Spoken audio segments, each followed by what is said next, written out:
Olá, meus queridos, estamos de volta. Então, voltamos com mais uma aula sobre iluminismo, sobre os pensadores, filósofos iluministas. Então, momento da aula de correção hoje.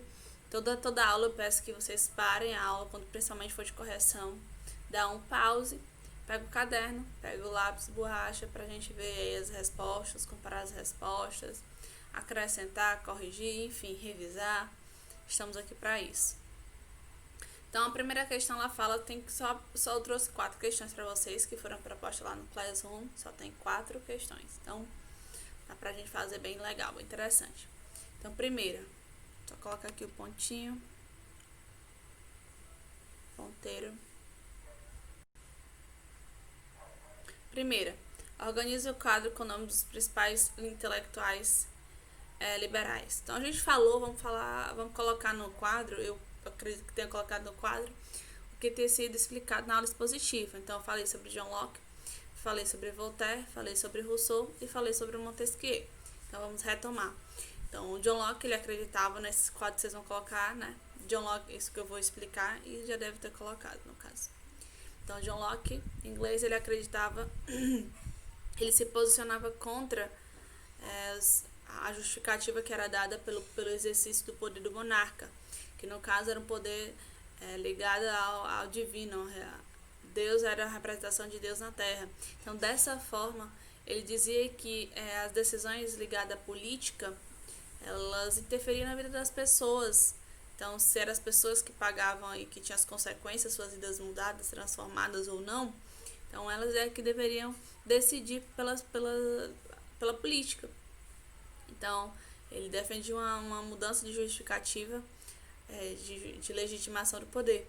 Da mesma forma também que ele acreditava ser necessário uma limitação do poder do rei, porque dessa forma ele não usaria abuso de poder, ele, enfim, iria administrar em prol da população, do povo, né, dessa troca de poder, em que o povo passa o poder para o rei e o rei governa em prol do povo.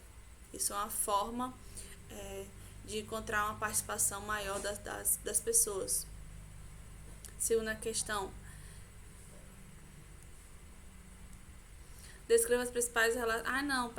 Falei só de John Locke. Montesquieu, aliás, o Voltaire, francês, a principal característica de Voltaire era a sua defesa pela liberdade de expressão, tendo em vista que ele foi um dos que viu de perto as questões, vivenciou essa questão da Igreja Católica e viu que havia uma imposição, principalmente ao que se poderia ser dito, ao que se poderia ser falado. Então, dessa forma, Voltaire, ele defendia a liberdade de expressão e, inclusive, ele foi preso por falar o que não se permitia ou então que não era agradável aos ouvidos da igreja. Então, ele dizia que também era necessário combater o fanatismo como uma forma de chegar aí a um progresso. Então, para se chegar a um progresso era necessário combater o fanatismo, a ignorância. O fanatismo e a ignorância andavam de mãos dadas. Então, ele era um combatente nesse sentido e defesa da criticidade para se chegar aí à verdade e ao progresso, a ciência, né? E outro é o Rousseau. Rousseau fala sobre o contrato social. Rousseau fala também sobre a desigualdade social, que no momento que ele destaca a propriedade privada, que é o início aí, a causa da desigualdade e também de conflitos na sociedade. Inicialmente ele vai falar sobre o que hoje nós conhecemos como o voto, o sufrágio. Ele vai trazer essas ideias nas suas teorias. E por fim, Montesquieu, Barão de Montesquieu, francês, ele vai propor a divisão dos poderes executivo, legislativo e judiciário, onde acontece a limitação de um poder referente ao outro, para que dessa forma os poderes eles não fossem absolutos, eles fossem limitados e não houvesse abuso de uma forma geral por nenhuma parte. Então, esse é um dos principais pensadores que nós estudamos e suas teorias. E a segunda questão: descreva as principais relações entre os três poderes propostos por Montesquieu e a organização do Brasil contemporâneo. Então, Montesquieu, com a sua proposta de divisão dos três poderes, se encontra vigente na administração de vários países do mundo e também aqui no Brasil. Então, hoje nós temos o poder executivo na esfera nacional pelo presidente, na esfera municipal pelo prefeito e no legislativo, vereadores, deputados e no cenário federal, estadual, e nós temos também o judiciário que aprova as leis. Então, cada poder, ele anda, o poder ajuda o outro, limita o outro, então nenhuma decisão, nós achamos assim, temos a visão que o poder executivo ele é um poder superior a todos os outros, definitivamente não é. O poder executivo ele tem limitações que são impostas pelos demais poderes, então eles andam de mão dadas e juntos, poderes um complementando o outro. Na realidade é assim que deve ser. Vamos para a terceira questão. A terceira questão é a questão de múltipla escolha, né? Sobre os pensadores iluministas, considera as seguintes proposições. 1. Tinham como princípio básico confiar na razão como instrumento capaz de promover a crítica das questões que envolvem a sociedade e a natureza. Perfeito. Né? Essa questão está corretíssima. O princípio básico do iluminismo é o que é a razão como instrumento capaz de promover crítica das discussões.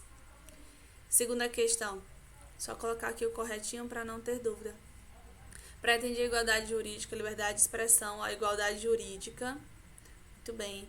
Liberdade de expressão, proposta aí por Voltaire, educação do povo, divisão dos poderes, Montesquieu, e os governos representativos. Isso mesmo. Corretíssimo. Terceira, acreditava que o homem era capaz de reformar a sociedade, libertar-se dos preceitos, educar-se para uma realidade que tirasse definitivamente das trevas. As trevas é a crítica que ele fazia, tanto à igreja como à monarquia, as principais focos de crítica dos filósofos iluministas, dos pensadores iluministas. Afirmava que a razão era a grande luz, que deveria iluminar os caminhos da humanidade. Perfeito, isso mesmo. Então, de acordo com os itens, todos os itens estão corretos, então o item correto é o item E. Vamos para a próxima questão. Entre os séculos XVI e XVIII, ocorreram diversas transformações culturais na Europa Ocidental. Assinale a seguir a opção que identifica corretamente uma dessas transformações. Então, a gente vai falar sobre o que acontece do século XVI ao século XVIII e vamos colocar aí o que é que acontece o item que corresponde de forma correta ao contexto solicitado no enunciado da questão.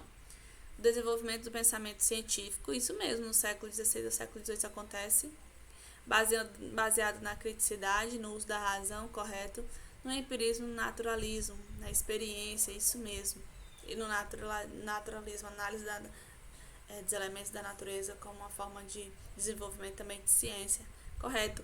O item da quarta questão é o item A. O movimento reformista no século, que caracterizou-se pela unidade de pensamentos e práticas de diversos países com os quais se difundiu. O movimento de reforma, ele não tem uma unidade, há variações de país para país em que se difunde, né? Então, essa questão palavra que a gente coloca aqui como observação é a unidade.